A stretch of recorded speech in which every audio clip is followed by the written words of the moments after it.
right, you have a bed. You want to plant seeds, you need to go and flatten the soil. You use this to get the rocks off.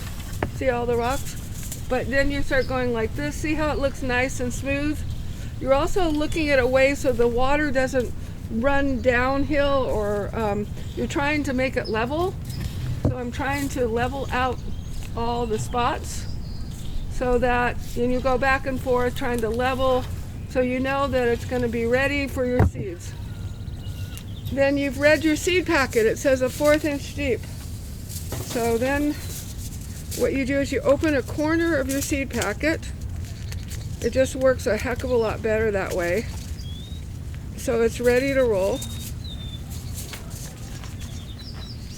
And what you're going to do is you're going to put where you're planting, you're going to make sure that it's a 1/4 inch deep. And you can use your finger, and you're going to reach down and you're going to go and you're going to make a trench that's a 1/4 inch deep.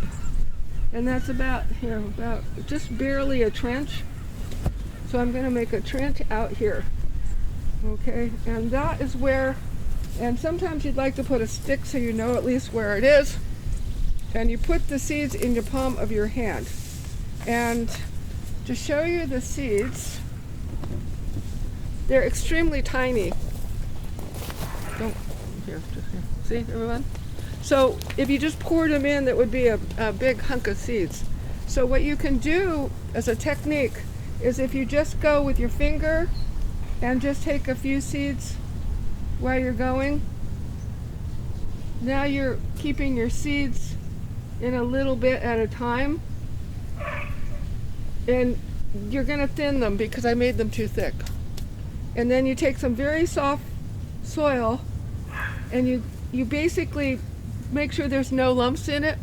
There's a lump. So you're going to cover them gently, just slightly, 1/4 inch, so that you're not winding up with too much soil on. You do not want a rock on it. You just want this fine soil. Some people put potting soil on, it's easier to spot. And then the last thing you really have to do is put it to bed. You tuck it in. So tuck your seeds in.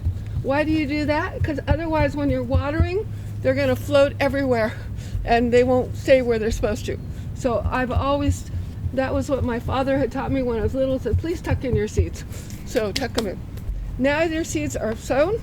You water them thoroughly. You keep them wet. If it's a hot day, you can put a board over it. Be careful of your snails, though, if you have snails. And bait for them, but keep it wet or use burlap if it's hot days. Say you wanted to do carrots on a hot day. You'd plant your carrot seed, you would keep it soaking wet, and you would have a burlap sack over it. That way it actually holds the moisture in, and you can plant on hot days. When you do seeds, a lot of times if it's hot, you're gonna have to water every day. So right now it's cool and comfortable. You might water now, maybe, and check your soil. If it squishes and forms a lump, this does not, it's dry, but it forms a lump, you don't really need to water them.